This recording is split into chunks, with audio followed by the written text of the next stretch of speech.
하나님 아버지 감사합니다. 복된 주일을 맞이해서 주님 앞에 나오게 해주셔서 너무 감사드립니다. 한 주간 주님에게 등을 돌리고 자기 중심적으로 살아온 저희 모습을 돌아보고 회개합니다. 주님께 돌아가고 인애와 정의를 지키면서 항상 주님만 바라보는 삶을 살겠습니다. 저희의 고백을 받아주시고 이 시간 함께 해주시옵소서. 이 모든 말씀 예수 그리스도 이름으로 기도드렸사옵나이다. 아멘. 예배에 나오신 여러분을 주님의 이름으로 환영합니다. 이 시간 기쁜 마음으로 주님을 높이는 찬양을 드리도록 하겠습니다.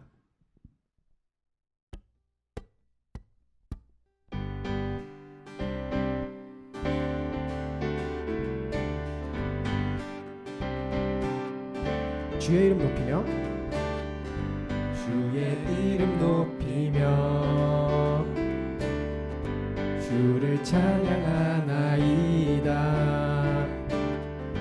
나를 구하러 오신 주를 기뻐하나이다. 하늘 영광 버리고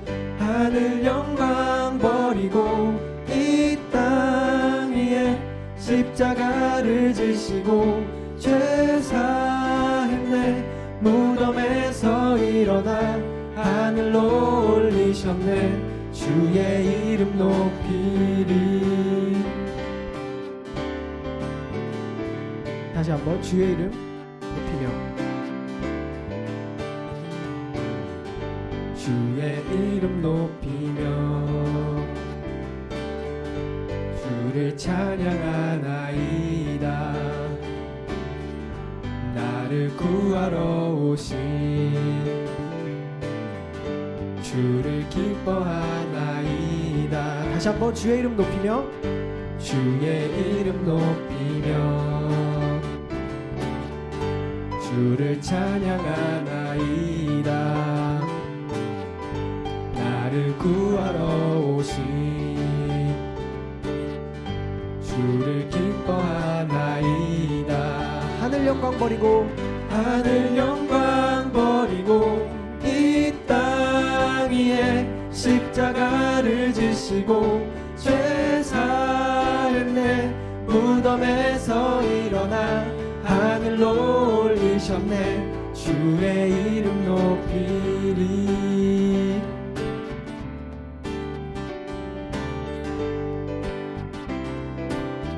하늘 영광 버리고 이 땅 위에 십자가를 지시고 죄 사했네. 무덤에서 일어나 하늘로 올리셨네. 하늘 영광 버리고 이 땅 위에 십자가를 지시고 죄 사했네. 무덤에서 일어나 하늘로 올리셨네. 마지막으로 하늘 영광 버리고 이 땅 위에 십자가를 지시고 죄 사했네. 무덤에서 일어나 하늘로 올리셨네. 주의 이름 높이리.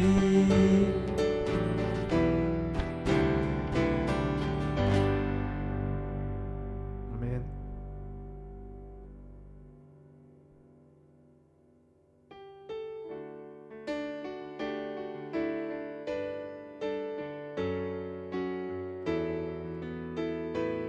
하나님의 은혜로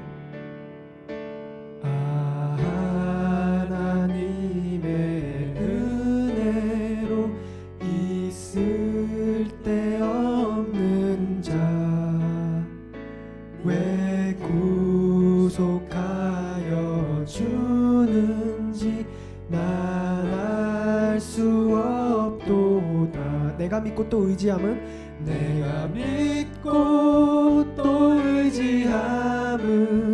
내 모든 형편 아시는 주님 늘 보호해 주실 것을 나는 확실히 아네.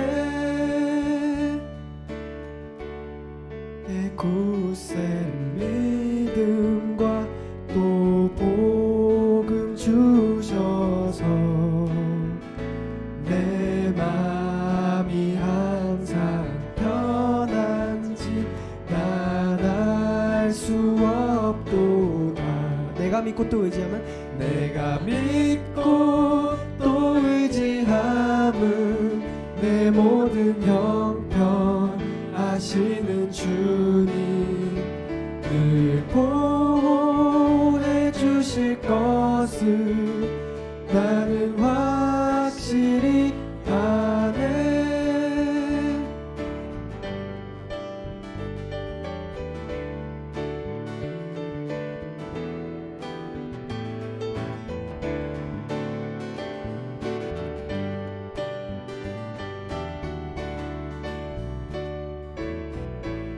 왜 내게 성령 주셔서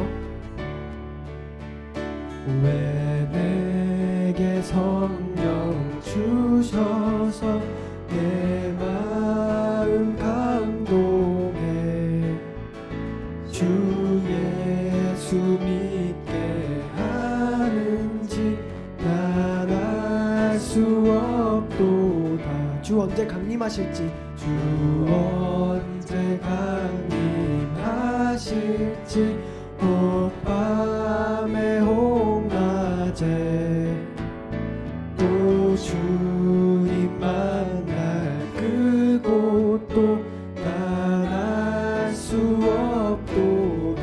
내가 믿고 또 의지하면 내가 믿고 또 의지함은 내 모든 형편 아시는 주님 늘 보호해 주실 것을 나는 확실히 아네.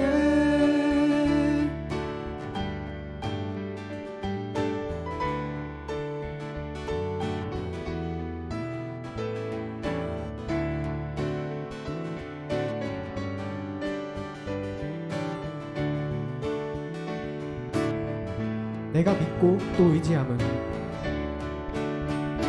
내가 믿고 또 의지함은 내 모든 형편 아시는 주님 늘 보호해 주실 것을 나는 확실히 아네. 내가 믿고 또 의지함은 내 모든 형편 아시는 주님 늘 보호해 주실 것을 나는 확실히 아네.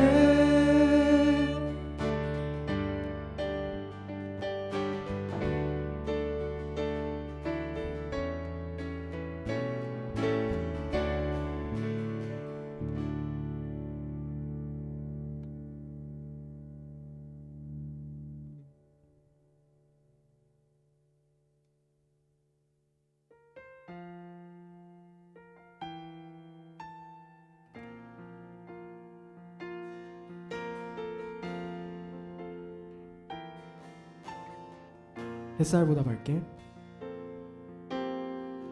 햇살보다 밝게 빛나는 주의 영광 모든 어둠 물리치네. 누구도 주 앞에 다가설 수 없네. 주의 거룩한 보좌 앞에 오직 주의 보혈 오직 주의 보혈 주의 긍휼을 의지하여 나가리. 왕 되신 주 앞에 나 경배합니다. 주님만 찬양받기 합당하시니 큰 존귀와 영광 홀로 받으소서. 오 주 앞에 나 나아갑니다.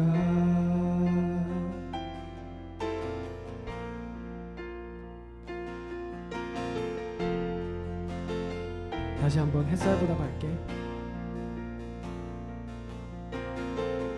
햇살보다 밝게 빛나는 주의 영광 모든 어두움 물리치네. 누구도 주 앞에 다가설 수 없네. 주의 거룩한 보좌 앞에 오직 주의 보혈, 주의 긍휼을 의지하여 나가리. 왕 되신 주 앞에, 왕 되신 주 앞에 나 경배합니다. 주님만 찬양받기 합당하시니 큰 존귀와 영광 홀로 받으소서. 오 주 앞에 나 나아갑니다. 왕 되신 주 앞에, 왕 되신 주 앞에 나 경배합니다. 주님만 찬양받기 합당하시니 큰 존귀와 영광 홀로 받으소서. 오 주 앞에 나 나아갑니다. 오 주님 내가 나아갑니다. 오 주님 내가 나아갑니다.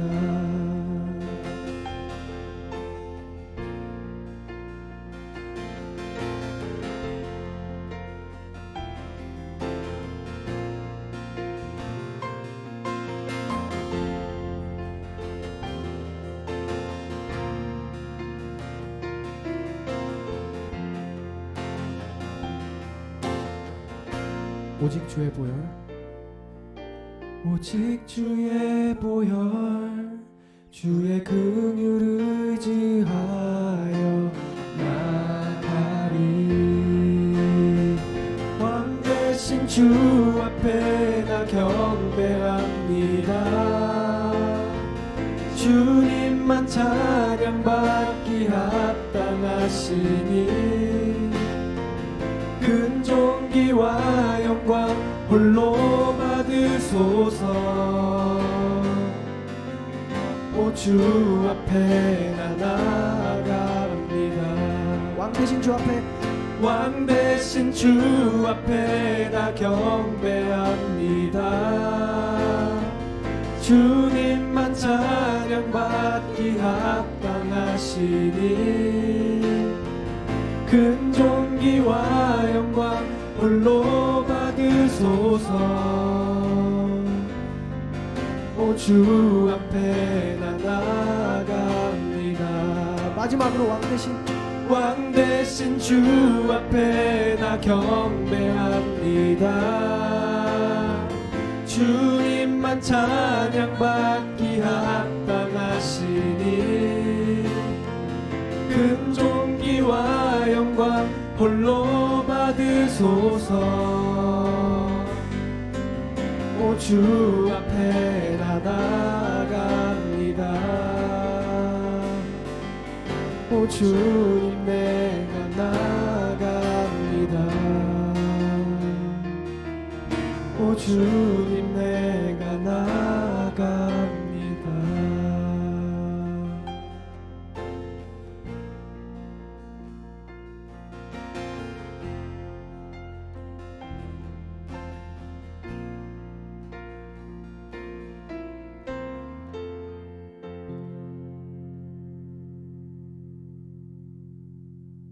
다 함께 기도로 예배로 나아가겠습니다. 사랑의 하나님, 이 시간 저희들이 함께 간구와 찬양을 드리게 하심에 감사를 드립니다.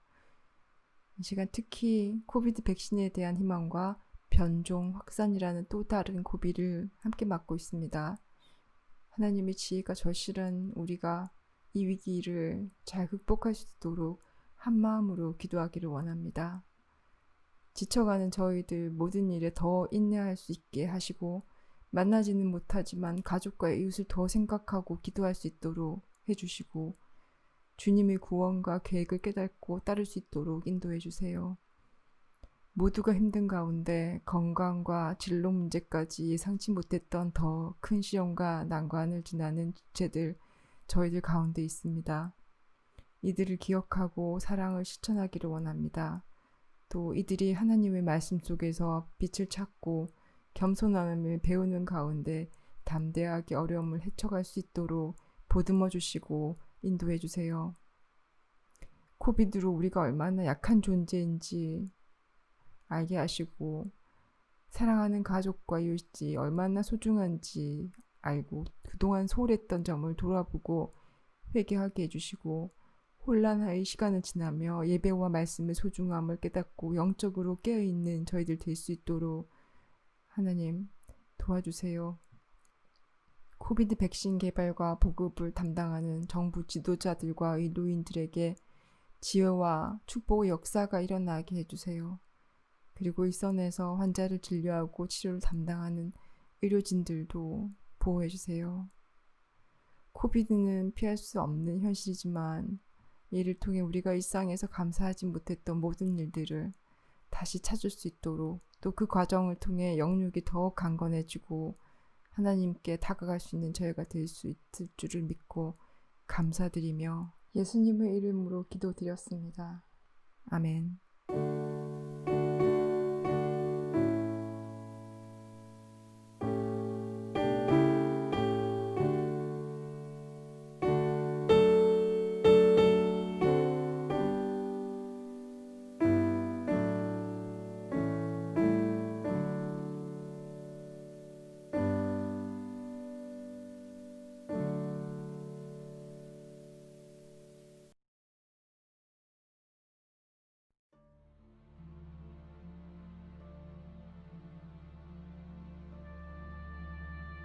When Jesus was 12 years old, he and his family made the annual journey to the Passover in Jerusalem. It was the time of year they worshipped and celebrated the God of Israel, who delivered them from the slavery of Egypt many years before. Though the journey was long and difficult, it was also very exciting, and it was an important time to remember God. As they neared their destination, they could finally see the great city of Jerusalem. The Passover celebration lasted 7 days.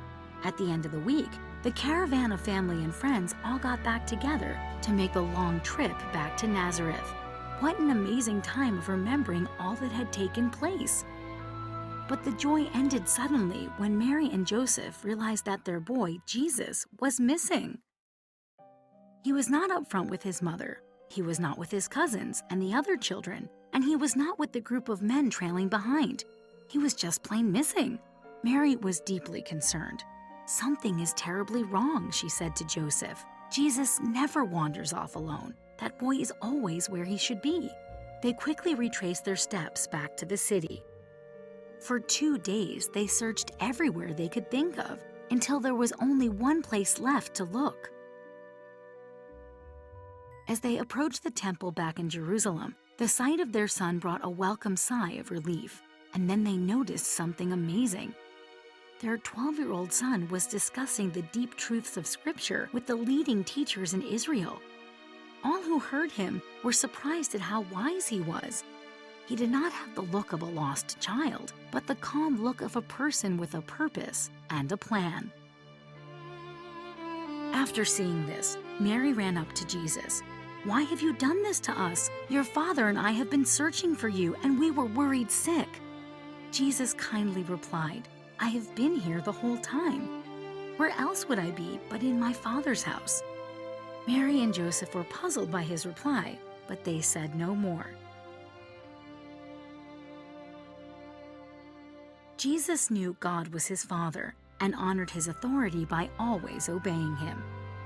He only said and did what the Father commanded him to do. Everything that happened in the temple was no different. He was doing what God called him to do. Jesus continued to follow his Father in heaven by showing love and respect for his earthly parents as he returned home with them to Nazareth. Mary treasured all the things she had heard and seen in her heart. The young Jesus grew in wisdom and favor with God and man. His earthly parents were amazed by him. His heavenly Father was well pleased with him, and his deep devotion to God and to his law made him stand out above the rest. Little by little, Jesus was being revealed as our Savior, until the world was shown his greatest act of love, dying on the cross for our sins.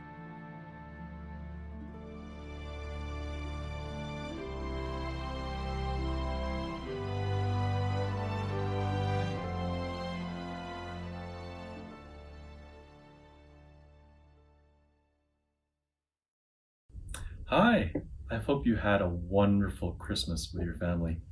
It's a very special time of year celebrating God's faithfulness to us. But this week marks the end of 2020, which has been a year of great change and troubles. But the New Year celebration is actually a chance to look forward to a new beginning and a chance for joy and celebration and hope that can fill our hearts and change our lives. As we read today's passage, I hope that you will ask yourself this question: what are they looking forward to? Let's read together Luke chapter 2, verses 41 to 52. Every year, Jesus' parents went to Jerusalem for the festival of the Passover. When he was 12 years old, they went up to the festival, according to the custom. After the festival was over, while his parents were returning home, the boy Jesus stayed behind in Jerusalem. But they were unaware of it. Thinking he was in their company, they traveled on for a day. Then they began to look for him among their relatives and their friends. When they did not find him, they went back to Jerusalem to look for him. After 3 days, they found him in the temple courts, sitting among the teachers, listening to them and asking them questions. Everyone who heard him was amazed at his understanding and his answers. When his parents saw him, they were astonished. His mother said to him, "Son, why are you treating us like this? Your father and I have been anxiously searching for you." "Why were you searching for me?" he asked. "Didn't you know I had to be at my father's house?" But they did not understand what he was saying to them. Then he went down to Nazareth with them and was obedient to them. But his mother treasured all these things in her heart. And Jesus grew in wisdom and stature and in favor with God and man. Have you ever seen a maple seed fall from its tree? It kind of spins like a helicopter and twirls until it falls to the ground. It can be fun to drop it and see how long it takes to spin all the way to the ground. But unless the maple seed falls to the ground, it can't go into the soil, and it can't become, in time, a great, towering, and magnificent maple tree. When Jesus was a child, every single year, from his birth until he was 12, he and his family went to Jerusalem to celebrate the Passover. And every year until he was 12, it was a fun week of activities and festival and feasting and fun. And they spent so much time worshiping God at the temple with family and with friends. But when Jesus turned 12, something changed. For the first time ever, Jesus didn't go home with his earthly parents, Mary and Joseph. His parents were so worried looking for him after they had left Jerusalem because they couldn't find him. So they returned to Jerusalem to look for him. And for another 2 days, they looked for him in Jerusalem. And they thought that whole time that he was lost in the big city of Jerusalem. And they didn't know if anything had happened to him. But Jesus knew what he was doing. He was starting to become. He was becoming a seed ready to fall to the earth that will become a tree bearing life-giving fruit. Now, for many of us, we might live every day just doing what we have to do, or looking for things that we want to do, things that are fun and entertaining, so that we won't be bored. But for Jesus, every day was a day where he had a purpose and a plan. And what he did every day, he did understanding his purpose. What was Jesus' purpose? To honor God, to love God, and to help us know God more. With such wondrous plans, how do you think Jesus prepared to fulfill his purpose? Did he go around doing miracles every day, practicing and getting stronger? How do you think he prepared? Well, it says in the Bible that Jesus went down to Nazareth with them and was obedient to them. That's right. Jesus prepared for his great future plans by being faithful to his earthly parents, listening to them, honoring them, and learning from them. And because of that, Jesus grew in wisdom and stature and in favor with God and man. As we get ready for a new year, let's begin this new opportunity like Jesus did. Let's begin with the end in mind. Jesus lived every day knowing that someday he would do God's will and help all believers everywhere and everywhen become a part of God's family. But he did this by being faithful wherever he was. And we too can be like Jesus. We don't have to do great things every single day. We don't have to do miracles every single day. Instead, all we have to do is be a faithful son or a faithful daughter now. When we do something, remember that we're not just doing it to do something. We're doing it for a purpose, to honor God, to love God, and to serve his people. So when you honor your parents by cleaning your room or taking out the trash, or when you read a book or play a game with your younger brother or sister, remember that what you are doing is pleasing God. Every day you choose to please and honor God, it becomes easier to do it the next time, again and again. And someday, as we keep on pleasing God, someday we too will stand out and shine like the stars in this world that needs our example of being God's leaders that lead by example. Now we do have some questions to go over today.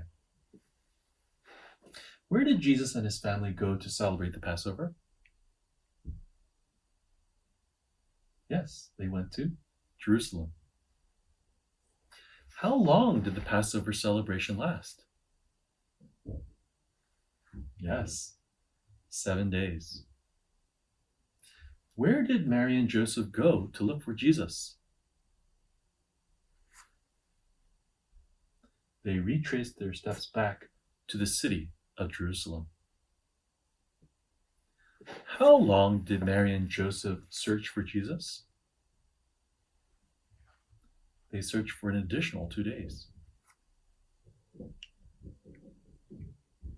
How did Jesus respond to his mother's statements about being worried?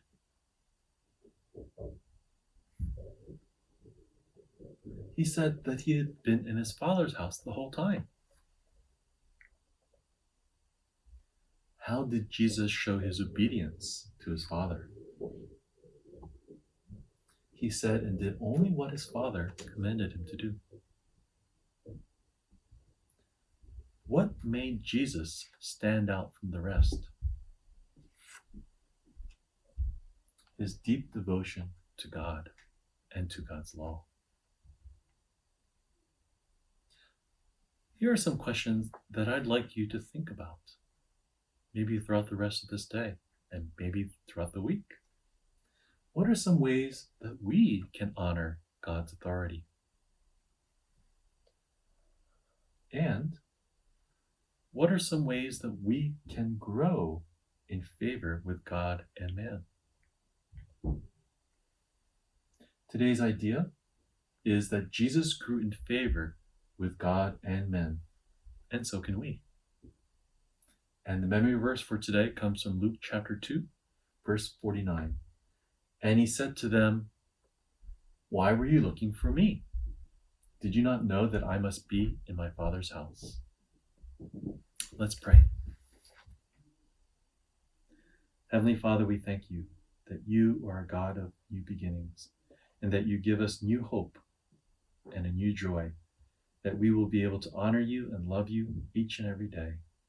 We pray for the end of 2020 and for the beginning of a new year, 2021. We pray that you would give us wisdom and joy and hope, that this year would be a year of change and transformation, a year of living in the present, remembering the end in mind. Help us, Lord, to remember that we want to please you and honor you in all that we do. Would you help us to become your children in truth and in spirit, with our hands and our feet? We thank you, Lord, for loving us. In Jesus Christ's name we pray.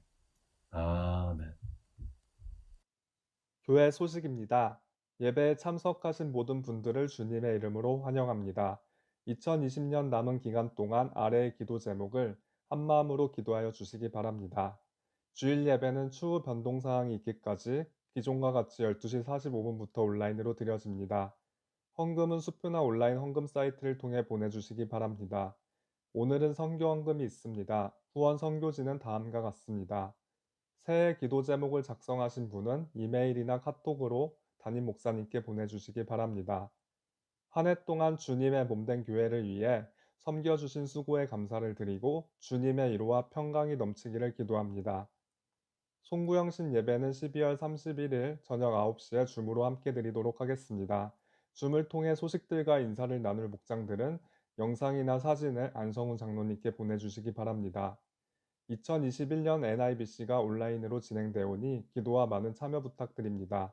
자세한 내용은 NIBC 홈페이지를 참고해 주시기 바랍니다.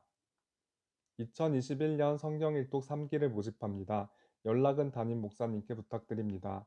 읽기에 참여하시는 분들은 12월 28일 월요일 저녁 8시에 줌으로 미팅이 있습니다.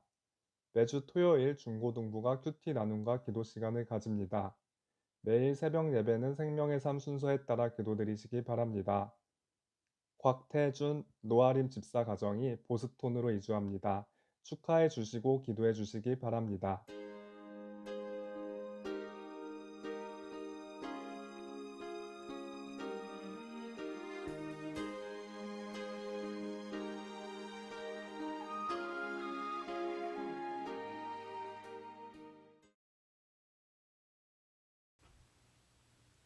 (2020년) 마지막 주일입니다. 우리 성도님들 감사함으로 또 한 해를 보내시고요. 또 새롭게 오는 이 새해를 기도하면서 준비하시기 바랍니다.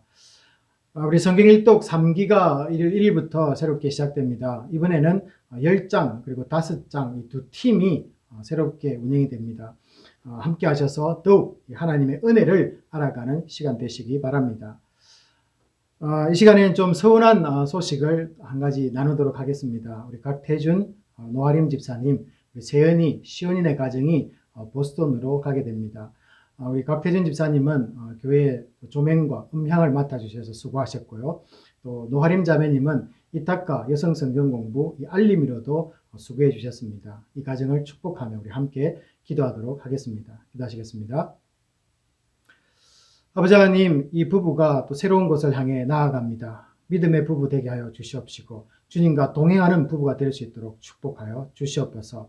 특별히 우리 각태준 집사님 연구할 때 주님께서 지혜롭게 또 인도해 주시고 또 믿음의 생활 또 부부가 손을 잡고 주님을 향해 달려가는 복된 부부가 되게 하여 주시옵소서.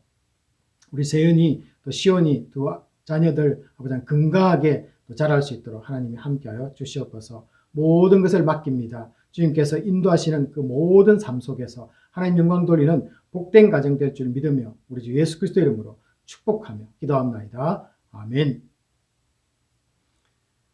오늘 주시는 말씀은 에베소서 5장 우리 8절에서 14절 말씀입니다. 너희가 전에는 어둠이더니 이제는 주 안에서 빛이라. 빛이 자녀들처럼 행하라. 빛의 열매는 모든 착함과 의로움과 진실함에 있느니라. 주를 기쁘시게 할 것이 무엇인가? 시험하여 보라. 너희는 열매 없는 어둠의 일에 참여하지 말고 도리어 책망하라. 그들이 은밀히 행하는 것들은 말하기도 부끄러운 것들이라. 그러나 책망을 받는 모든 것은 빛으로 말미암아 드러나나니 드러나는 것마다 빛이니라. 그러므로 이르시기를 잠자는 자여 깨어서 죽은 자들 가운데서 일어나라. 그리스도께서 너에게 비추이시리라 하셨느니라.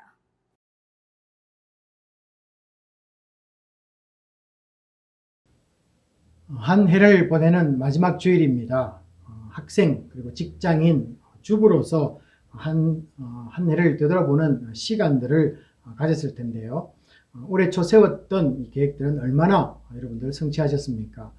안 되었다면 왜 안 되었는지를 또 다들 평가를 해보셨을 텐데요. 만족할 만한 이 점수들이 나왔는지요. 올해는 예상하지도 못할 이 폭탄을 맞았습니다. 우리 팬데믹인데요. 그렇지만 이 팬데믹 속에서 우리들이 또 좋은 것도 경험을 한 것 같습니다. 제한된 이 범위에서 사람들을 만나고 또 개인이나 이 가족 중심으로 생활하는 것을 우리는 배웠습니다. 또 외로움을 이겨내고 또 비대면 사회에서도 이 사람들과 이 관계를 맺어가는 훈련도 받았습니다. 앞으로 더 힘든 시간들이 올지는 모르지만은 그래도 이겨낼 이 자신감도 어느 정도 우리가 갖게 되었습니다. 저는 한 해를 보내면서 우리 성도님들이 하나님 앞에서 자신들을 평가해 볼 수 있는 좋은 성경 본문을 한 주간 동안 묵상했습니다. 하나님은 과연 어떤 것들을 우리 신앙생활에서 원하고 있는지를 보게 될 것입니다. 그리고 내년 2021년을 계획할 때 꼭 챙겨야 할 점검 리스트가 되기를 바랍니다. 우리가 잘 알고 있다시피 신앙생활은 반드시 십자가를 생각해야만 됩니다. 하나님과의 수직적 관계와 이웃과의 수평적 관계입니다. 그래서 예수 믿는 이 성도의 관계를 에베소서에서는요, 이 4장에서 다루고 있습니다. 그리고 이 5장에서는 하나님과의 관계를 말씀하고 있습니다. 그래서 수직적인 삶과 수평적인 삶을 다 에베소서는 우리에게 말씀을 하고 있는 거죠. 그래서 이 4장에서는 수평적 관계, 이웃과의 관계, 그리고 5장에서는 이 수직적인 이 하나님의 관계를 말하는데요. 그래서 이 5장 바로 시작하면서 5장 1절에서 너희는 하나님을 본받는 자가 되라고 말씀하는 이유인 것 같습니다. 이 하나님을 본받는 사람을 이 에베소서 5장 8절 이 하반절에서는 이 빛의 자녀라고 부릅니다. 요한 1서 1장 5절은요. 하나님은 빛이시다 이렇게 말씀합니다. 그러므로 이전에 우리는 죄로 인해서 심판 아래에 놓여 있었습니다. 그러나 예수를 믿고 이 어둠의 권세 아래에서 벗어나서 빛이신 하나님의 자녀가 되었다는 그런 말씀을 전해주고 있습니다. 그래서 빛의 자녀는 하나님의 자녀가 되었다 그런 뜻입니다. 이제 하나님 자녀된 우리를 향해서 이 에베소서 5장 8절 후반절은요. 주 안에서 빛의 자녀들처럼 살아야 한다라고 이제는 명령을 하고 있습니다. 결국 이 한 구절은 이 두 가지 사실을 우리를 알려주고 있습니다. 예수를 믿을 때 이 빛과 어둠이 확실히 대조가 되듯이 이 본질적인 변화가 일어났다는 것을 먼저 알려주었습니다. 그뿐만 아니라 하나님의 자녀에 맞는 책임과 의무 또한 주어진다는 사실을 알려주고 있습니다. 쉽게 말씀드리면 신앙생활은 구원받은 것은 받은 것이고 나의 삶은 예전과 같이 여전히 이 죄 가운데 빠져있는 그런 삶은 아니라는 것이죠. 구원이라는 이 본질적인 이 내적 변화는 반드시 우리의 외적 변화도, 외적 삶도 뒤집어 놓는 것입니다. 그래서 성도는 이 죄에 대해서 몸부림치는 이 자신의 도전을 바라보면서 더욱 이 구원의 간격이 일어나야만 합니다. 실패하고 좌절하고 다시 일어서는 것이 우리의 신앙생활입니다.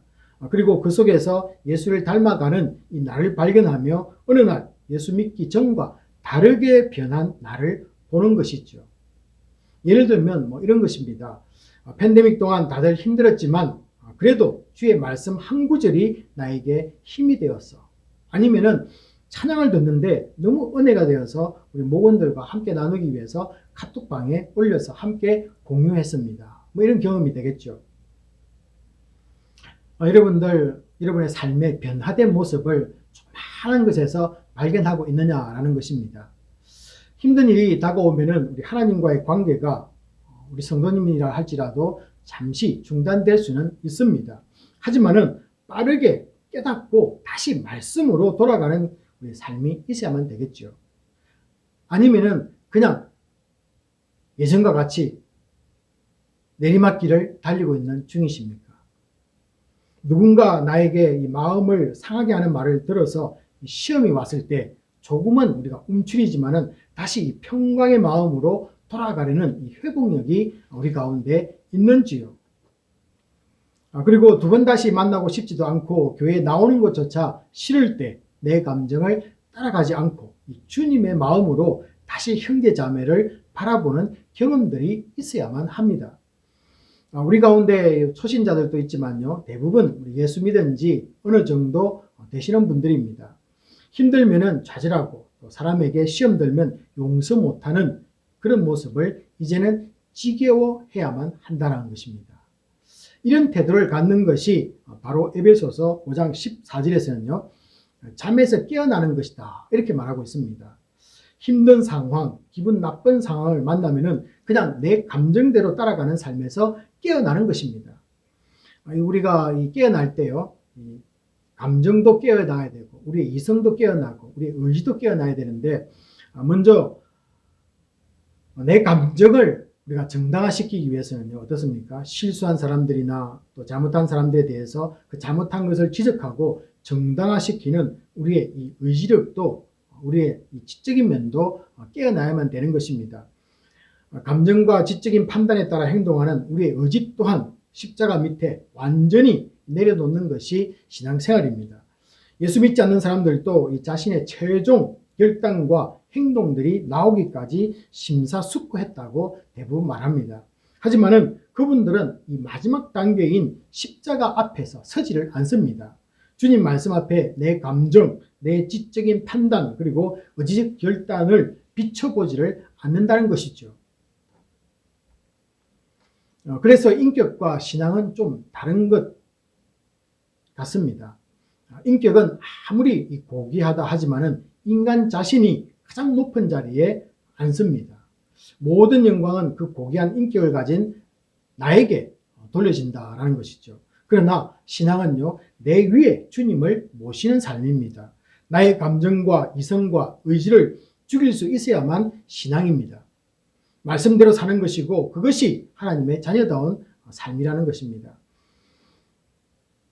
예수 믿은 후에도 믿기 전과 같이 그대로 나의 습관과 사고방식으로 살기 때문에 삶에서 용서가 없고 관대함이 나타나지 않는 것입니다. 사람과 사람 사이에 불화가 생겨도 화해가 일어나지 않습니다. 너무나 행복하지 못하는 이런 슬픈 신앙생활이 어디에 있습니까? 행복해도 시간이 부족할 때인데 나 스스로도 만족하지 못하는 신앙생활을 왜 해야만 됩니까?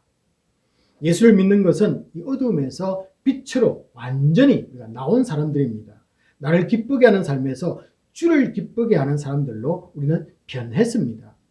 이것이 확실하지 않으면 여전히 내가 주인 되는 삶을 살아가는 것이죠. 주인이 바뀌었음에도 불구하고 여전히 내가 주인이 되면은 이전에 나의 습관과 이 삶의 옛 방식이 그대로 나오는 것입니다. 그래서 오늘 이 말씀은요, 내가 과연 이 빛의 자녀로 살고 있는가를 확인하는 방법을 세 가지를 우리에게 제시를 하고 있습니다. 그 첫 번째는 에베소서 5장 9절은요, 이 빛은 어떤 열매를 맺느냐고 묻고 있습니다. 그래서 우리 빛된 자녀들, 당신들은 여러분의 삶 속에서 어떤 열매를 맺어가고 있습니까? 그래서 우리를 통해서 이 세상 사람들이 빛을 볼 수 있어야만 됩니다. 그리고 우리를 통해서 달려지는 그 빛의 열매를 보면서 세상 사람들은 야, 저 사람들 뭔가 다른 삶을 살아가고 있구나를 알게 해야 된다라는 것이죠. 이 빛의 열매들은요, 모든 착함과 그리고 의로움과 진실함이다, 이렇게 말씀하고 있습니다. 이 빛 대신 하나님의 빛된 자녀들과 함께 공유하는 이 속성이기도 합니다. 그래서 하나님이 가진 이 속성이 우리에게 전달되어 오는 것입니다.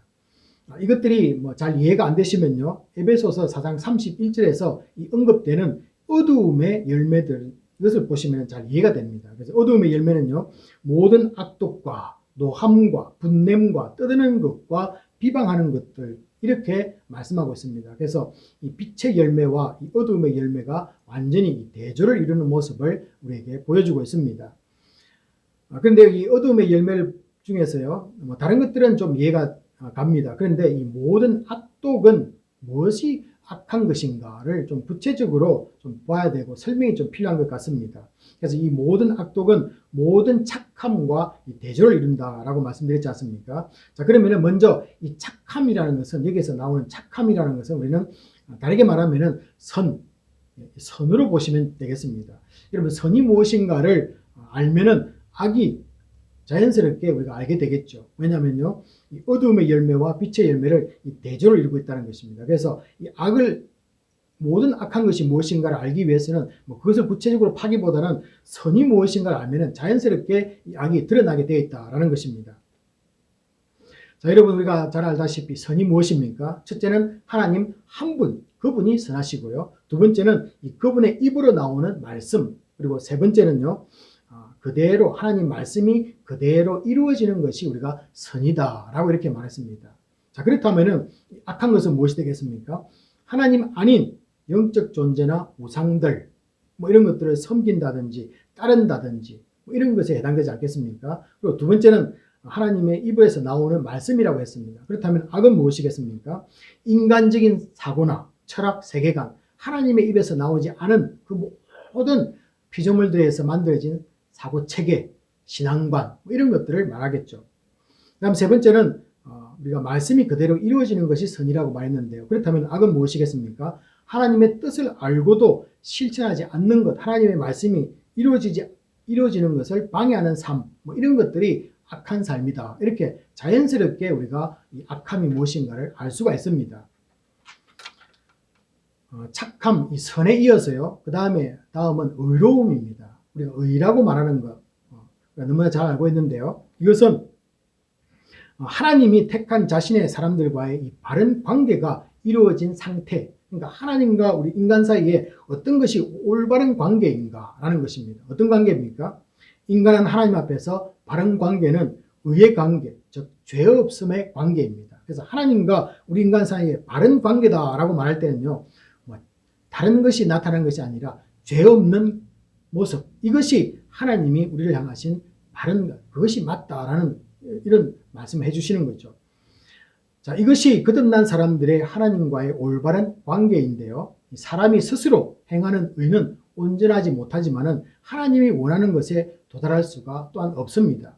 이 의는 인간의 행위가 아닌 우리가 오직 믿음으로만 달성되는 것을 우리가 너무나 잘 알고 있습니다. 그래서 믿음으로 의롭게 된다라는 것들. 그래서 이게 믿음은 우리 의와 연결되어 있다라는 것입니다. 자, 그 다음에 이제 진실함인데요. 이 진실함은 거짓과 가식, 그리고 위선이나 숨기는 것이 없으신 하나님의 성품입니다. 그래서 그 하나님이 가진 성품들이 우리에게 공유되는 것이죠. 이 바리새인들이 사람들에게 보이기 위해서 외식적으로 행하는 것과는 전혀 다릅니다. 거듭난 성도들의 삶에서 속이지 않고 솔직하고 정직하며 순수한 모습을 여기서 말하는 것입니다. 결국 이 하나님의 모든 속성을 닮아가는 것이 빛의 열매를 맺어가는 삶이다. 이렇게 결론 지을 수가 있습니다. 자, 그런데 이제 여기서 더 중요한 사실은요, 한 번만 하나님의 속성이 나타나는 것을 보고서 우리가 빛의 열매를 맺었다라고 이렇게는 말하지 않습니다. 왜냐하면요, 하나님은 어떤 분이십니까? 어제나 오늘이나 영원토록 동일하신 분이기 때문입니다. 그러므로 우리가 하나님을 닮아갈 때 선하심과 의로우심과 이 진실하심이 기분 좋으면 나타나고 기분 나쁘면 사라지는 것이 아니라는 것입니다. 이제 들쑥날쑥하지 않는 신앙생활을 가꾸어 나갈 줄로 믿습니다. 그래서 하나님의 그 모습을 본받은 우리의 삶도 의와 진리와 선하심 속에서 그대로 주님의 모습을 닮아가는 그런 삶이 있는 것이 빛의 삶이다라는 것입니다. 자, 두 번째는요, 내가 빛의 자녀인가를 확인하는 방법은 10절에서 소개가 되고 있습니다. 그게 보시면은 하나님을 기쁘시게 하는 것이 무엇입니까? 하나님을 기쁘시게 하는 것. 이걸 말하고 있는데요. 우리가 다들 뭐 알고 있을 것입니다. 한 세 가지 성경 말씀을 보면서 하나님이 기뻐하시는 것에 대해서 말씀을 나누고자 합니다. 먼저 우리 히브리서 11장 6절을 보시면요. 이 믿음이 없이는 하나님을 기쁘시게 하지 못하나니 하나님께 나아가는 자는 반드시 그가 계신 것과 또한 그가 자기를 찾는 자들에게 상 주시는 이심을 믿어야 할지니라. 이것을 말씀하고 있습니다. 그래서 믿음이 하나님을 기쁘게 합니다. 그래서 하나님이 계신 것부터 우리는 믿어야만 됩니다. 여기서부터 믿음의 시작이 되어야 되는 것이죠. 그래야 창조가 믿어지고요. 또 구원자이시며 주권자이시며 마지막 날에 심판자이신 하나님을 다 인정할 수가 있기 때문에 그렇습니다. 그래서 믿음은 하나님을 찾는 자들에게 구원을 베푸시고 또 믿음으로 간구하는 모든 기도의 간구에 응답하기 때문에 하나님의 기쁨이 되는 이유이기도 합니다. 자, 두 번째 우리가 하나님이 기뻐하는 것을 찾기 위해서는요. 우리 사무엘상 15장 22절을 보시면요.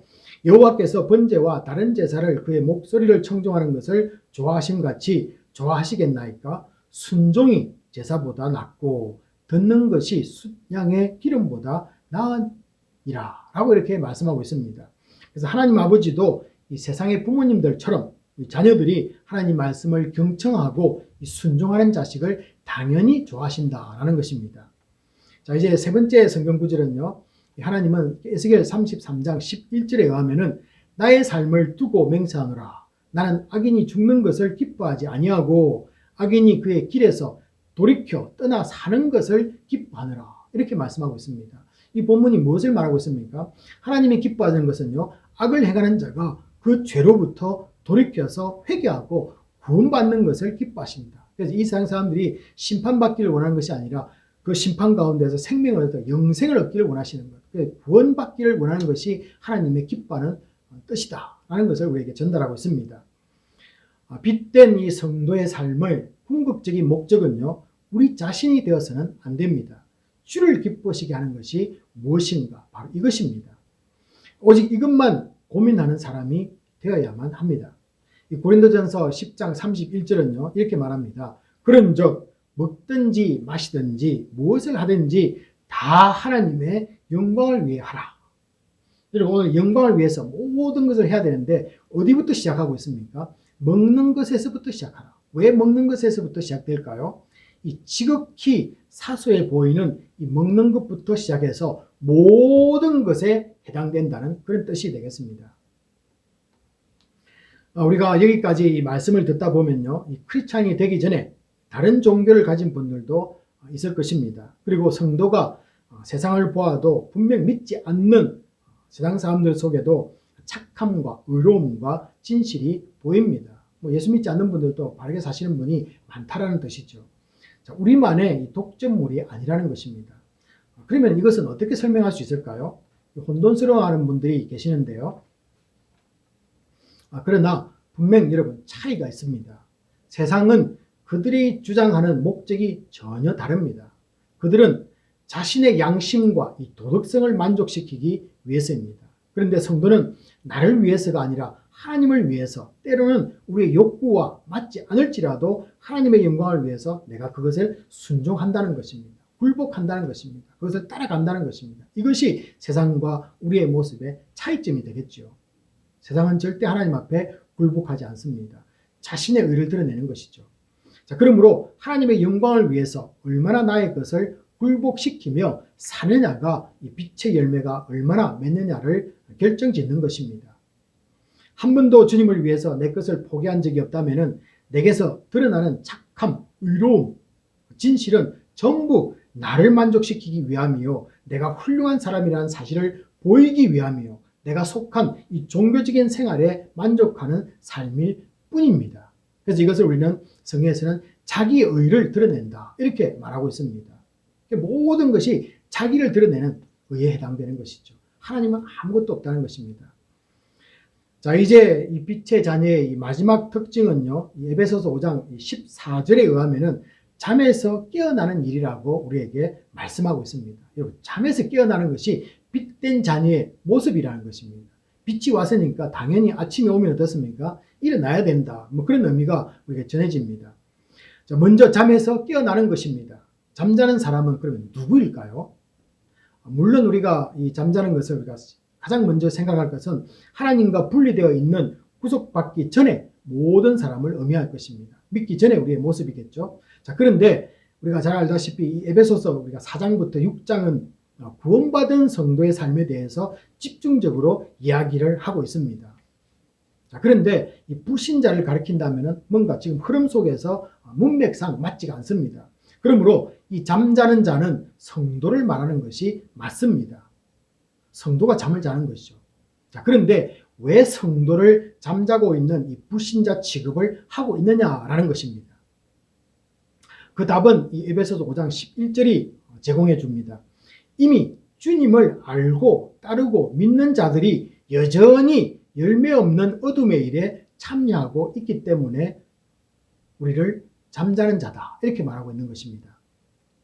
다르게 말하면은 믿음의 성도가 과거의 옛 습관을 버리지 못하고 빛의 열매도 없이 전에 살던 이 방식에 따라 사는 삶을 지속하고 있다라는 그런 뜻입니다.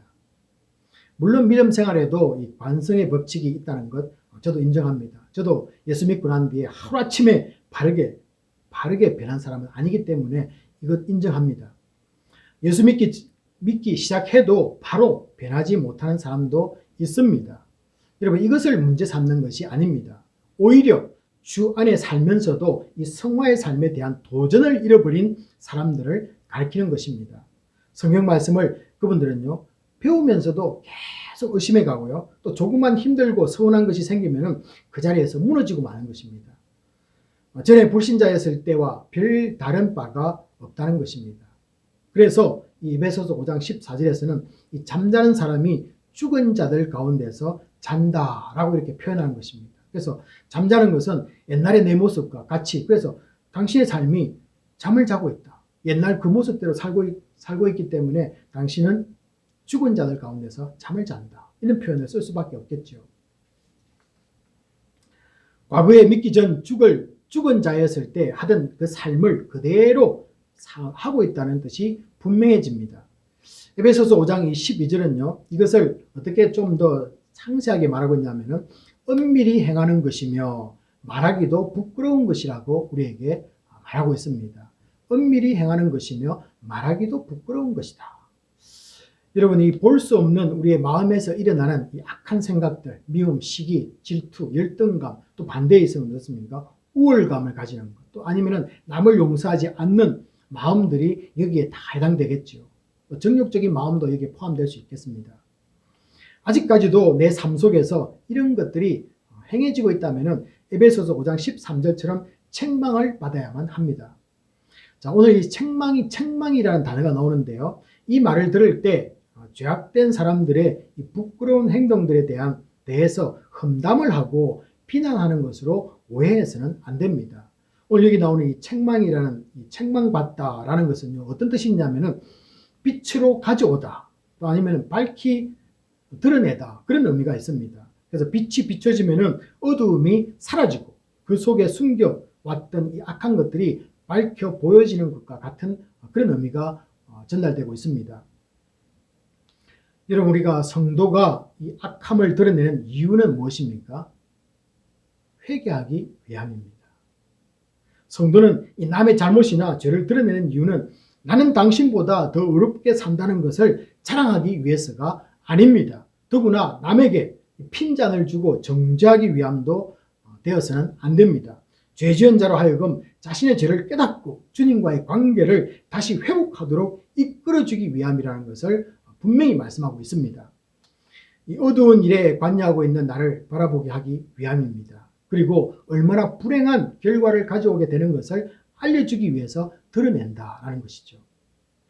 여러분, 우리가 성경적인 예를 통해서 무엇을 우리가 드러내야 되는가를 책망하고 있는 모습을 잘 보여주는 성경 구절들이 두 군데 볼 수 있는데요. 먼저 이 열왕기상 18장 21절을 보시면요, 이스라엘 백성들이 바알과 여호와 하나님 사이에서 누구를 섬겨야 될지 이 망설이는 것을 엘리야 선지자가 책망합니다. 그래서 너희들 머뭇거리지 말고 하나님의 빛된 자녀 앞으로 나오라, 바알을 버리고 하나님을 섬겨라, 이렇게 책망을 하고 있습니다. 자, 우리가 게다가 요한계시록 3장 15절과 16절을 보시면요, 이 아시아 7교회 중에 이 라오디게아 교회를 향해서 차지도 덥지도 않는 교회를 향해서 토해내겠다고 말씀하고 있습니다. 내가 서야 할 자리에 대한 이 확고한 인식이 없을 때 크리스찬은 어디에 서야 되는가, 크리스찬은 어떤 세계관을 가져야 되는가, 이런 확실한 인식이 없을 때 우리의 삶은 열매 없는 이 어두움에 참여하게 됩니다. 그래서 세상 것이 좋아 보이고 그것을 따라가고 나도 동의합니다, 나도 찬성합니다, 이렇게 되는 것이죠. 반대로 세상은 어떻습니까? 우리를 향해서 손가락질합니다. 세상은 전혀 우리들에게 감동을 찾지 못합니다. 위로받고 싶어서 용서와 사랑이 있는 교회를 찾아옵니다. 하지만 십자가의 본질을 잃어버릴 때 그들이 교회에서 무엇을 얻을 수가 있겠습니까? 교회는 세상이 가질 수 없는 맛을 가지고 있습니다. 우리 속에 평강이 없는데 교회에 와도 세상이 줄 수 없는 평강을 누릴 수 있을 것이라는 기대는 깨지고 말 것입니다. 그분들이 위로받기 위해서 왔는데, 평강 얻기 위해서 왔는데 우리가 이미 평강과 사랑과 용서를 잃어버렸다면요, 그분들이 과연 하나님이 주시는 그 사랑과 평강을 누릴 수가 있겠느냐라는 것입니다. 사실 우리 모두가 다 망가진 것은 아닙니다. 세상에서 진실되게 사는 분들이 많습니다. 자, 여기서도 문제가 생길 수가 있습니다. 나는 괜찮은데 문제가 되는 사람들 때문에 세상으로부터 비난을 당한다고 소리칠 수 있기 때문에 그렇습니다. 여기에서도 자기 열을 드러내는 사람들이 있을 수 있는 것이죠. 죄를 빛으로 드러내게 하는 이 책망은 있어야 하지만 공동체 내에서 비난은 있어서는 안 됩니다. 정죄는 있어서는 안 됩니다. 오히려 이 약함으로 무너지고 죄로 인해서 힘들어하는 지체들에게 더 가까이 다가가야만 합니다. 우리가 품은 사랑은 주님이 주신 이 무한한 사랑이기에 우리는 그것을 가능하게 만들 수가 있습니다. 교회는 무조건적으로 사랑해야 합니다. 이 사랑은 죄를 지은 사람으로 하여금 스스로 부끄럽게 만들어 줍니다. 우리의 비난이나 정죄함이 없어도 하나님이 그들 스스로를 부끄럽게 만들고 잘못을 깨닫게 만들어 주십니다. 이것이 빛 대신 하나님의 능력입니다. 그래서 우리의 능력으로 그들을 정죄하고 비난한다고 해서 그들이 바뀌는 것이 아니라요, 하나님이 빛 대신 하나님의 역사가 그들에게 있을 때 그들 스스로가 어떻습니까? 부끄러워한다는 것입니다. 그리고 잘못된 것을 그들이 스스로가 깨닫게 하는 것이죠. 이것이 우리가 믿는 하나님의 능력입니다. 이 하나님의 능력을 우리는 반드시 믿고 따라야만 되는 것입니다. 우리 성도님들, 오늘 2020년 이 마지막 주일에 이 빛의 열매 맺는 성도에 대해서 말씀을 나누었습니다. 성도는 스스로 남을 정죄하지 말아야만 합니다. 하지만은 성도는 죄가 얼마나 하나님께로부터 우리를 멀어지게 하고 또 어떤 불행을 가져오는 것에 대해서 민감해야만 또한 합니다. 하나님의 선하시고 거룩하시고 참된 성품을 닮아 빛의 열매들을 우리는 맺어야만 합니다. 그리고 하나님을 기쁘게 하는 믿음의 삶이 우리 가운데 있기를 바랍니다. 아직 예수를 믿어도 나의 죄된 이 옛 습관에 빠져 있다면 잠자는 가운데서 깨어나야만 합니다. 그리고 빛 대신 하나님께로 다시 나아가는 복된 성도가 되기를 주님의 이름으로 축복합니다. 이 시간은 주신 말씀 붙잡고 우리 동성으로 기도하는 시간인데요. 먼저 우리를 하나님의 빛된 자녀 삼아주심을 감사하고 또 주님의 성품 닮아서 빛의 자녀로 살기를 원합니다. 믿음으로 살아가기 원합니다. 그리고 죄된 옛 습관 이제 벗어버리고 잠에서 깨어나기 원합니다. 라고 이렇게 같이 한번 동성으로 우리 기도하도록 하겠습니다. 기도하시겠습니다. 하나님, 우리를 빛된 자녀 삼아주심을 감사드립니다. 예수 그리스도가 이 땅에 오셔서 우리를 구원해 주시고 이제는 아버지 하나님의 성품을 닮아서 믿음으로 살아가는 하나님의 참된 백성이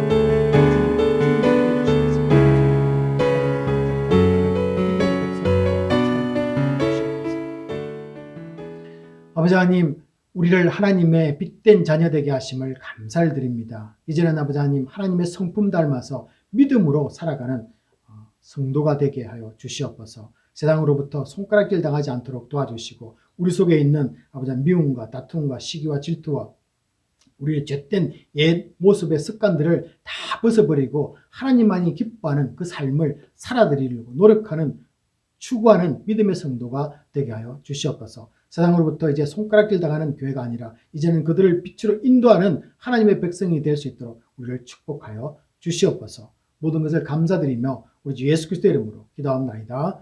아멘.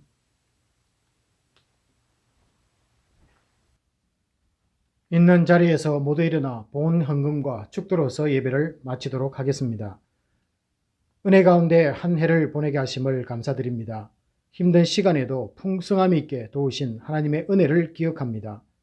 우리 삶에 기름 부어주심을 감사하며 주님 앞에 나아가 물질들을 드립니다. 한 해 동안 주께 헌신하고 섬긴 우리의 마음과 정성을 받아주실 줄 믿습니다. 특별히 어려운 가운데도 힘들고 어려운 이웃들과 선교지에서 수고하는 선교사님을 돕는 일에 함께하는 모든 손길들을 기억하여 주시옵소서. 드려지는 물질들 하나님 나라와 복음이 전해지는 곳에 귀하게 사용되게 축복하여 주시옵소서. 지금은 우리 주 예수 그리스도의 은혜와 지극하신 하나님의 사랑하심과 성령님의 감동감화 위로하심이 빛 대신 하나님께 나아가 주님 성품을 담고 이 땅에서 하나님의 영광 드러내는 믿음의 사람으로 살아가려고 결단하는 모든 심령들 위해 지금부터 영원히 함께 있을지어다. 아멘.